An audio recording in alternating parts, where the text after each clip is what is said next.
So this talk is entitled I Get the Appeal, but fascism and monarchism are icky. Let me rearrange my screens real quick so I can keep an eye on the chat and do my slides. Excellent. So, hi, I'm Brandon. Wave. Good, thank you. Proof of life. Excellent. So I teach at Northeastern. I've made some games, written a couple novels and comics. If you Google around, you'll see some of my work, some criticism of my work. Some of it fair. We never actually believe it's fair, right? And occasionally, I start fights with bigots on the internet because I don't know, I have to vent it somehow. And that's a bit about what my talk today is about. I do want to say that, thanks again to Melissa for her fantastic talk. And all, right? That's something I absolutely want to have curdling in the back of everyone's minds, right? That, while games and play more generally tend to favor, quick violence, and maybe the most methodical violence ends up being, something where you lay traps for enemies. Usually, it's about, twitchy button pressing and stuff. So hold that idea of slow, systemic, or policy-driven violence in your head. And the other sort of epigram I want to start with that I was thinking about this morning, so I thought I would kind of preface this talk with, is from the end of Umberto Eco's essay, Travels in Hyperreality. The ideology of this America wants to establish reassurance through imitation, but profit defeats ideology because the consumers want to be thrilled not only by the guarantee of the good, but also by the shudder of the bad. And so at Disneyland, along with Mickey Mouse and the kindly bears, there must also be, in tactile evidence, metaphysical evil, the Haunted Mansion, and historical evil, the pirates. And in the waxwork museums, alongside the Venuses de Milo, we must find the grave robbers, Dracula, Frankenstein, the Wolfman, Jack the Ripper, the Phantom of the Opera. Alongside the good whale, there's the restless, plastic form of the bad shark. Both at the same level of credibility, both at the same level of fakery.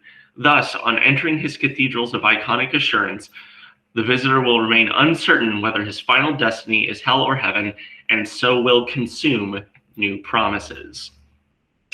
So with that, let's talk about, a lot of this talk is going to center around how monarchism and fascism, we're going in the opposite order of that to sort of ease down, show up at Disney World, right? I'll just preface with the first order, right? And there's and you can read that. And yeah, let's actually get into So, okay. Disney World has incorporated the first order from Star Wars episodes 7 through 9. For those of you who don't already know, as with a lot of the sequel trilogy, it's J.J. Abrams saying, what if the movies everyone likes, but I drain out all the emotional content and just do it bigger, right? What if this Death Star blows up 5 planets at once? Very cool, right? And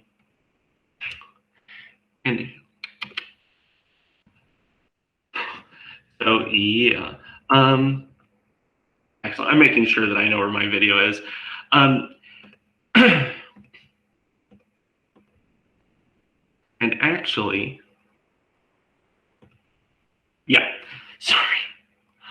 I have taken a fair amount of cold medicine this morning. Now that I'm back in the world, I'm also enjoying sickness again. Hooray, right? So as you can see, just by looking at the first order here, right, they are Nazis. They are space Nazis. And this sort of evil shows up in play, right? Like I'm sure people can sort of throw out in the chat games they've played where you get to toy around with being the bad guy, right? But where that isn't anything other than a palette swap, right? Even back to like Sonic Adventure 2, right? Like there's an evil campaign in there, but what real difference is there between playing like Sonic the Hedgehog or Shadow the Hedgehog, right? So we have the first order. They are fascists. Excellent. And you know, for my part, it is like one thing in multiplayer. Like if I'm playing Star Wars Squadrons, right, and I want to start a game as quickly as possible, I'll just say, make me Rebels or Empire. I don't care, right? You know, I generally gravitate toward playing heroes in general. I'm honestly just more comfortable playing the good campaign. And in a lot of instances, the good campaign is more narratively satisfying because the writers, the developers don't feel the need to, or they do feel the need to moralize, right? So that when you play something like Infamous Second Son, right, which is a game where you play a Native American superhero, you are like basically beholden to respectability politics, right? If you start killing occupying government forces, then you are a bad person, even though that is what they will do to you, and what they have done to like Native American people for the entire history of Europeans on this continent. And just by a means of engagement, I was curious if people want to sort of throw out in the chat, do you have a preference for playing heroes or villains in something like Star Wars Battlefront?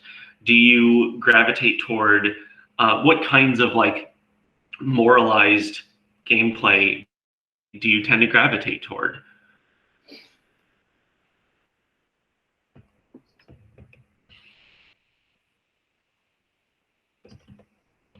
Feel free to just answer in the chat if you like playing good or evil, or if you even care.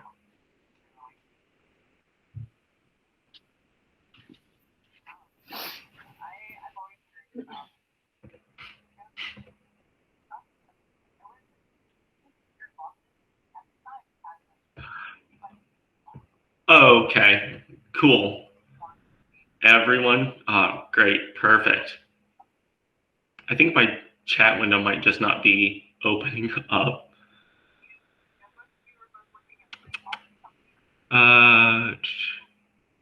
Great.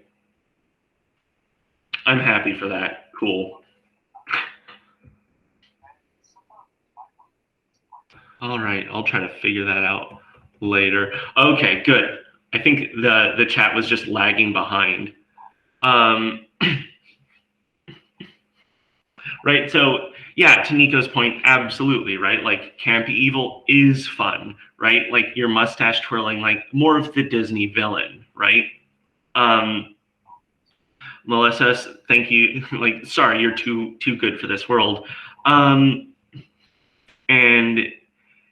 Donovan, I think that's really interesting, right? Because like even looking at this slide here, right? Like, you know, what do bad guys wear, right? They wear armor, right? They look cool, right? Whereas what do the good guys wear? Robes, earth tones, right? Fairly conservative stuff. And again, like in Star Wars especially, you know, like this is drawing directly from like World War II, right? Like in case you don't know, George Lucas had a lot of the like sort of visual effects and stop motion animation for dogfights modeled after World War II movies. There are stormtroopers. Lucas didn't come up with that name, right? And one of the shots from the end of A New Hope, right, at the medal ceremony, is just straight up. It's just straight up a shot from Leni Riefenstahl's Triumph of the Will, right? So that is, Lucas using the visual language of fascism in response to the good guys, right? The heroes. And of course, to Donovan's point, in Lucas's estimation, Ewoks are the Viet Cong, right? When I say back here that Star Wars is not subtle, that it's not always smart either. And then, so I always had this hard time relating to this sense of evil, right? And the joys of playing as evil, right? And then I saw this.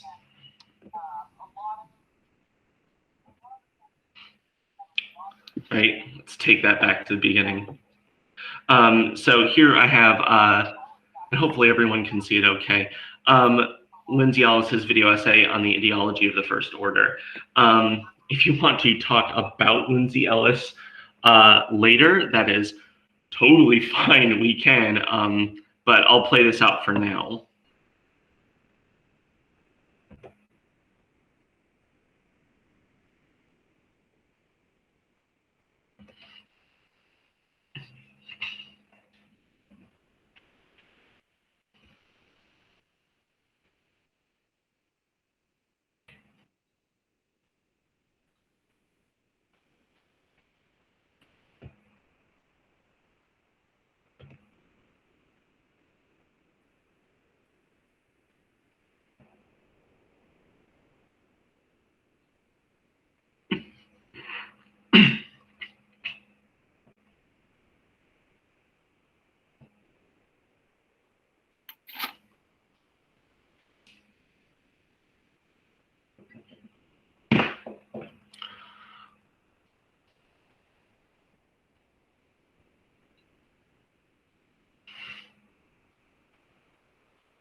Okay.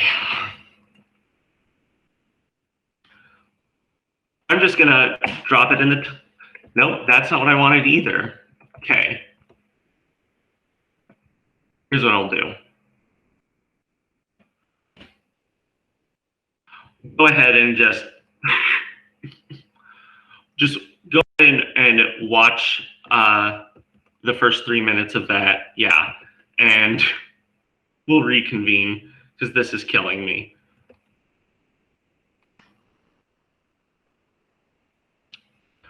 But if you want to loop back to mine and see Sith high pants, that's okay too. Yeah. Just let me know when the horror of all that has sunken in for you, and we'll continue. Okay. Got a thumbs up from Cam. Cool. Very good. So what Ellis sort of eventually gets to, right, is this idea that the First Order is kind of the at least pure cinematic example of the Ur-fascists that Echo talks about in his essay Ur-Fascism, right? They don't even claim to believe anything, right? Like the First Order, they might have some actual ideology beyond hating liberalism and republicanism, but damned if I know, and I'm not, like, I'm past the age of I'm very much past the age of like reading a Star Wars novel to find out some esoteric detail, right? So a few years ago, I was at Disney World Hollywood Studios, and my partner and I saw that the March of the First Order was going to happen. We're like, okay, cool, let's go see that. right? So we line up along like, Hollywood Boulevard, USA, and you don't get as much of a sense of it in the video, but they start blaring the First Order March, and you see all these, pristinely uniformed space Nazis marching. And it was a very unsettling experience for me in that here I am watching this performance, and suddenly something in my head clicked, and I got it. I got the appeal, right? Like watching it, I was enthralled with like this, exactly what the Disney website says, right? Obedience and strength, which all said, like, is a very having an emotional response to the politics of human-sized action figures was very disconcerting, right? And like as Phasma and the stormtroopers like walk along, right, like they'll harass kids, like saw some Jedi around here. Can you tell us where they are? Right, and it was, it gives the kids a chance to play along, right? But that's the thing, is it's playing along. To Ellis's point, right? You can buy imperial handcuffs, right? So suddenly, again, like Echo says, you are in this space where you are buying bad guy merchandise, right? Because here is fascism in mainstream play, right? And this isn't, so distant from say this shot in Federico Fellini's film Amarcord, right? A lot of Fellini's work, right? Amarcord, I Visione, right, is about him growing up in Il Duce's Italy, right? And so this is a scene where his stand-in character is marrying his crush, right? Because that's what you do in a fascist state, right? Is you get to marry the girl you want, right? It's assumed you are, a cishet boy. You get to marry the girl you want, and it is blessed by, the dear leader, and it is part of this much larger than you narrative, right? Where, what you are doing, even the most banal aspects of your life, are part of this greater movement, right? Yeah. And again, I like experiencing that as part of Disney World when I was eating a lightsaber churro was, I was struck by the absurdity of it, right? And it didn't interact with the fascism the way absurdity normally does, right? By pointing out how preposterous it is. And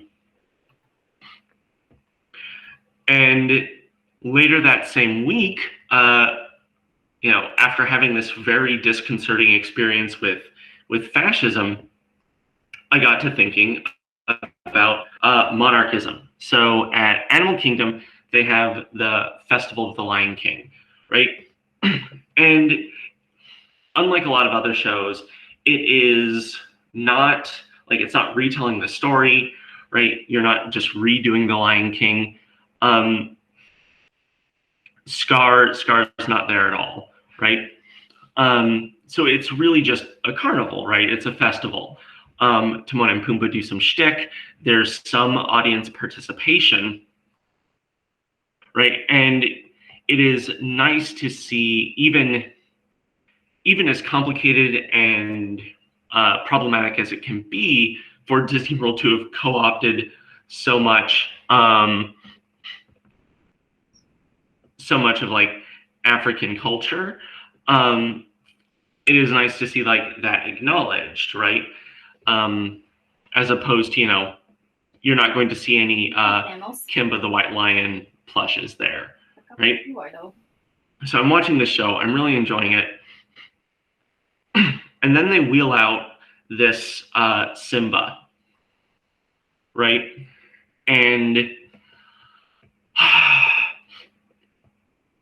and one of the performers, right, one of the sort of tribal leaders in the festival, bows to this lion puppet, right, and Simba on top of Pride Rock gives this very magnanimous bow, and I had this moment of wanting so desperately to be looked at that way, right? And again, I got it, right? I made this connection to the appeal of monarchism, right? And what sort of came up for me in that moment, right, was thinking about how, like, the joy of monarchism, of being, you know, the trusted associate, is that ultimately you are not responsible for the choices, only the performance, right? And that I was seeing this embodied in, you know, in a puppet that gets wheeled out on a fake rock, really threw into relief to me how we handle these ideas in play.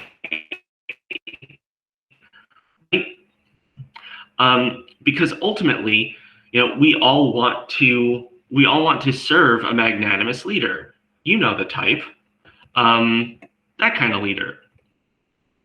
So, right, what stood out to me about it being set about the Lion King specifically, right, is that if you don't know the story of the Lion King, there's a usurper. The main character's uncle takes the kingdom. Simba comes back, overthrows the evil king, right?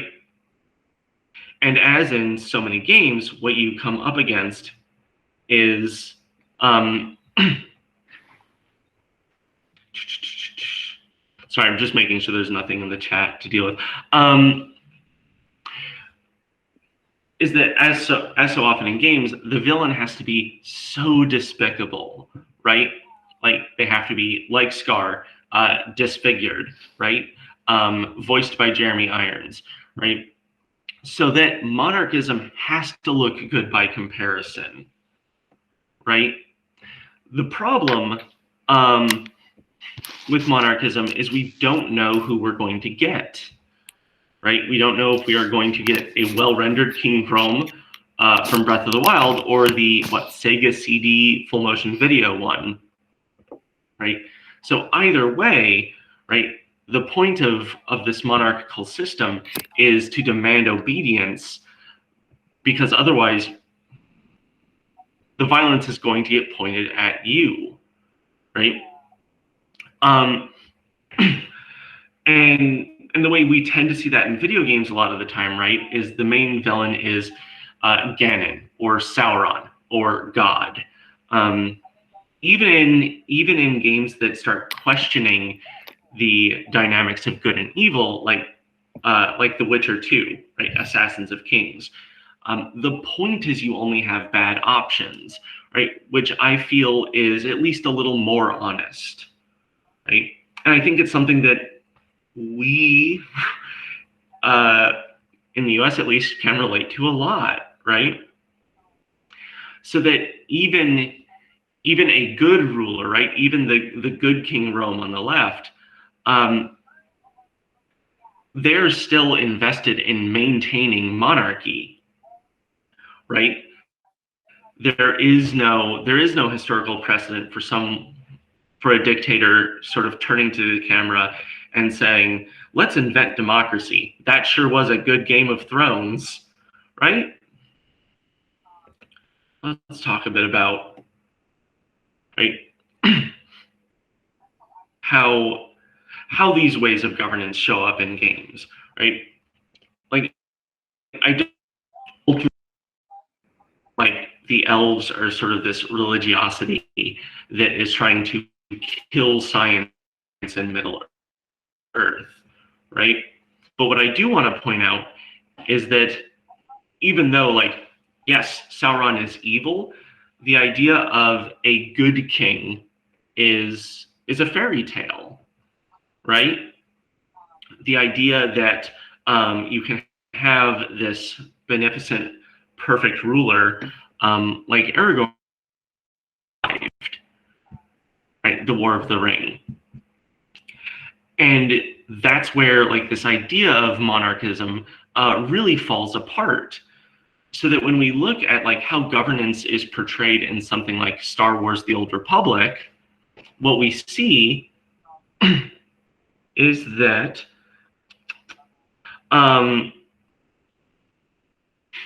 what we see is that the difference between good and evil is largely a palette swap, right?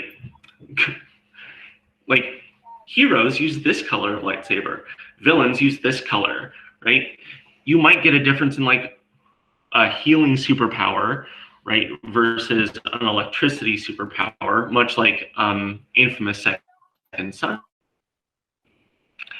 And I mean, those of you who know me at all know that like I think a lot about Fire Emblem, right? And in it, right, you have from the left to right, you have Dimitri, Edelgard, and Claude to sort of broadly,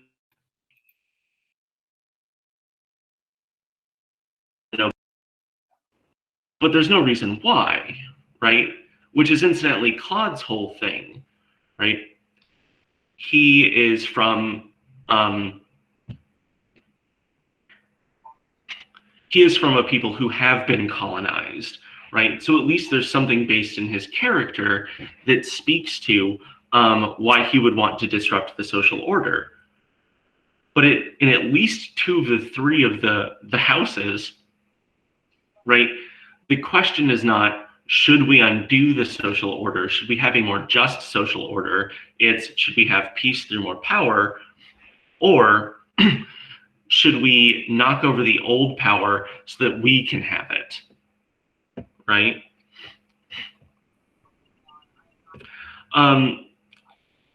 And there are plenty of places this sort of thinking shows up, right? I'm like triple wielding like, computers right now. I tried playing. I'm not familiar with the Nolan chart. Is that's the ranking of how good Christopher Nolan's movies are based on how bizarrely they're edited, right? That must be it. Wink. So, and as you'll notice, like not all of these are American titles even, but I think they are all mainstream play. Right, in case you haven't played Astral Chain, it is a Switch. It is a Switch exclusive where, yeah, it makes ideology an accessory, right? But in both Astral Chain and Spider-Man, right, you use illegal surveillance, right? In Chain, right, there's early in the game, you use your pet demon. Look, it's by Platinum Games. What do you want from me? You use your pet demon to get close to someone who is on a phone call where they're doing a drug deal. And then apparently your illegal listening via Sci-Fi Demon is admissible evidence in court, and you bust the guy on the spot. And yeah, it was and you have that fantastic little, hottest cops ever from Kotaku, right? Thanks, guys. And in Spider-Man, he's Spider Cop, right? Like Spider-Man set up the we'll say questionably legal surveillance system in New York, right? That gets used as your Assassin's Creed Tower map setup. Again, Cyberpunk treats like values as accessories, right? What makes Cyberpunk is that it looks like Akira or Blade Runner, right? But you take missions from the cops, right? one of the important NPCs from the cyberpunk oeuvre, right, Johnny Silverhand, he eventually tries to take away your character's bodily autonomy, right? It's just not punk. It's just not. And, as I was putting this together and I was thinking about that, I got to this quote by Jack Halberstam: Trainspotting's refusals to cling fast to the status quo because they cannot imagine the downfall of the white male as part of the emergence of a new order. Trainspotting ultimately is far too heteromasculine in its simple reversals of masculine authority, its anti-female fraternity, and its unpredictable bursts of violence. Without an elaborate vision of alternative modes, the novel collapses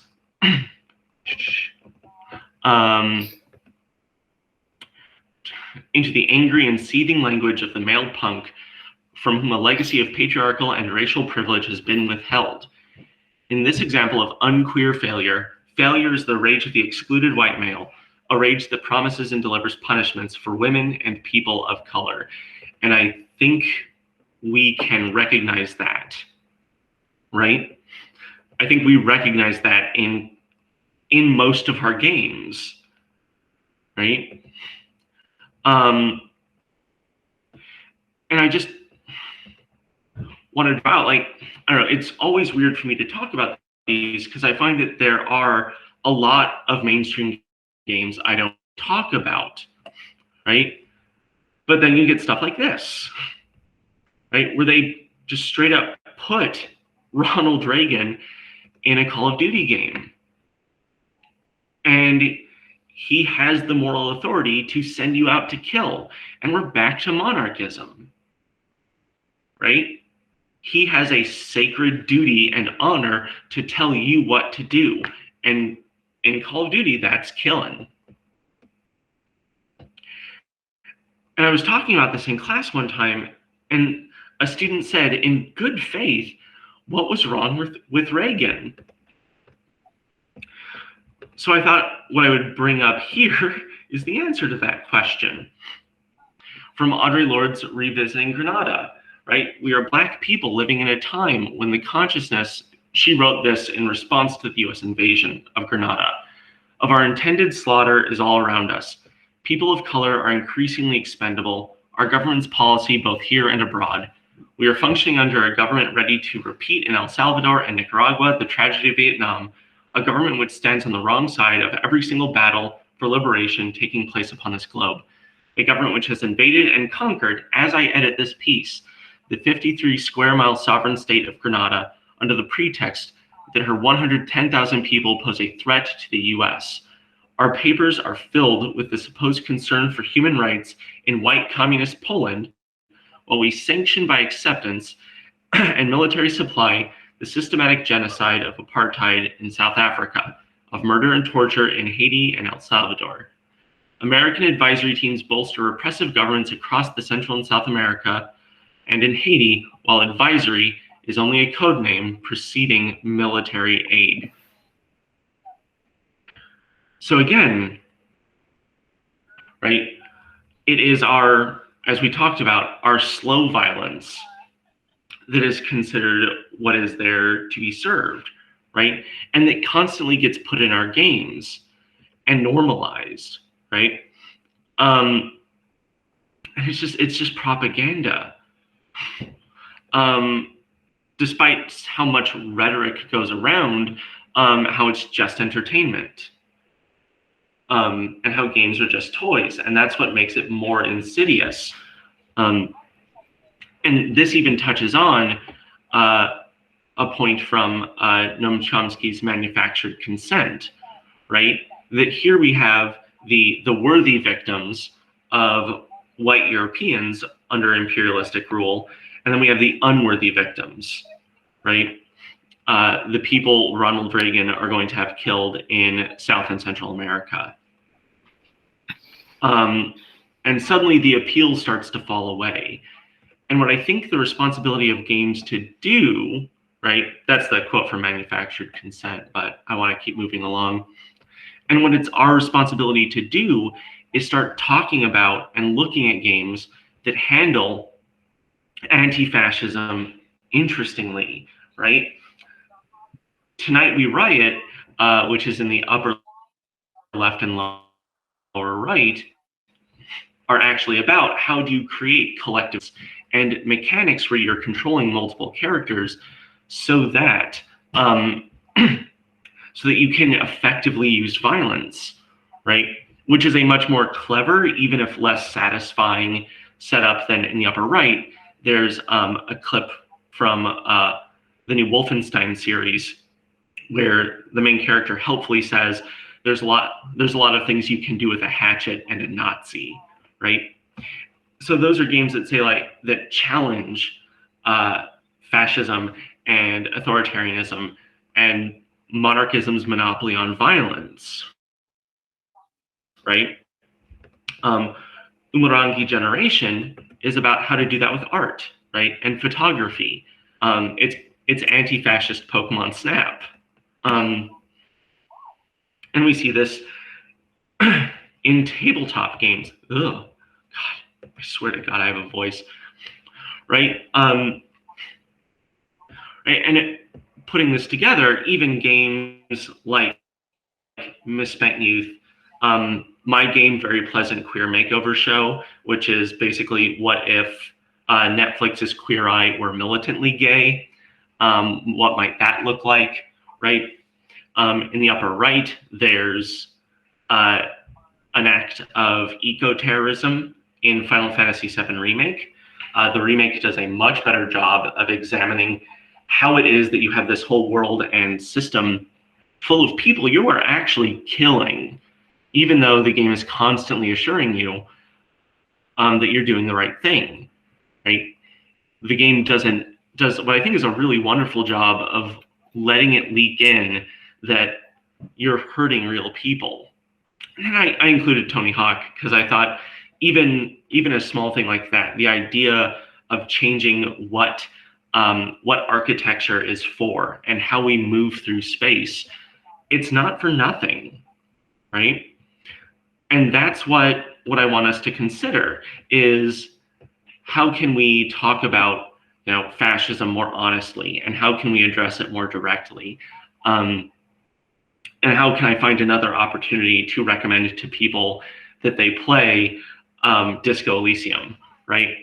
Which does, I think, the most tremendous of things we can do, which creates a space where you can just straight up play a fascist, racist cop in this game. You can also play as far left as you can imagine being, right?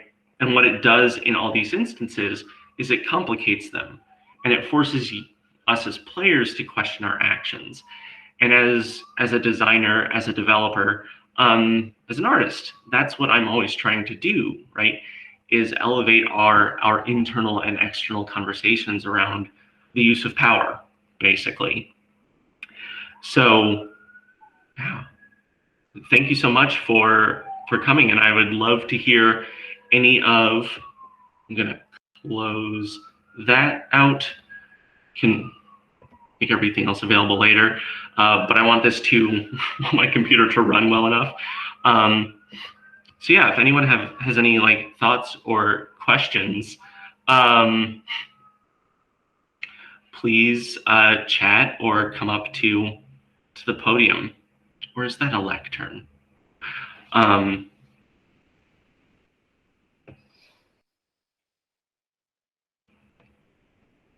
Cool. I got hearts. I can live with hearts. Yeah, Patrice, hi. Hi, does this work? Okay.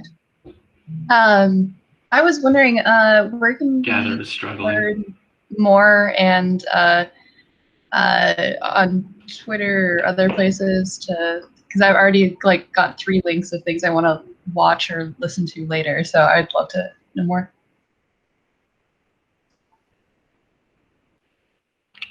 Hi, George R. Or Hi. George R. Hello. Hello.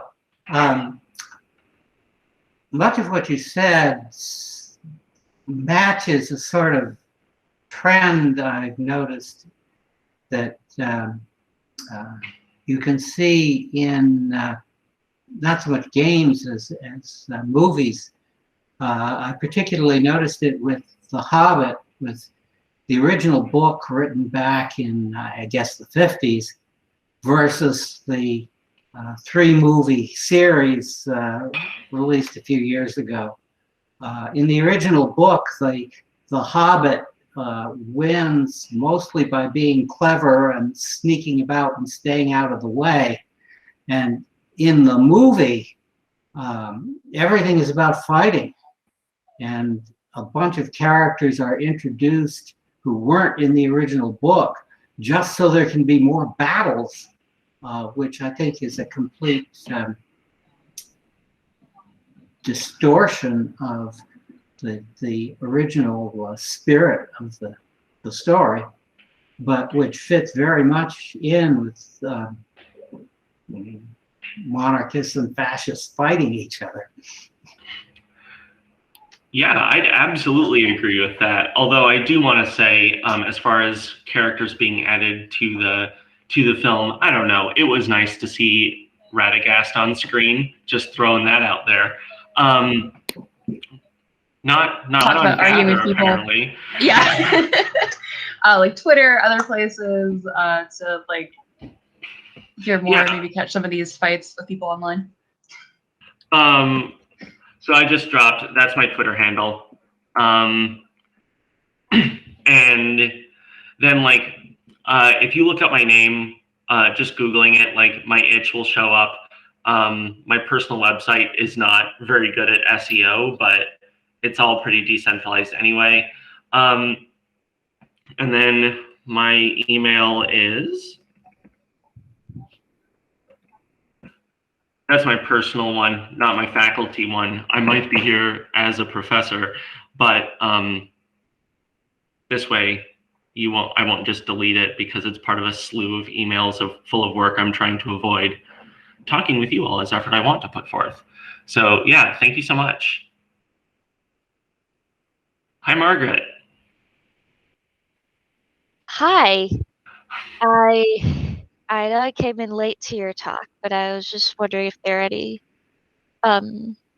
quick tips when it comes to story writing and morality, like making it realistic enough and knowing whose side you should be on. I think what I kind of want to draw out of that is that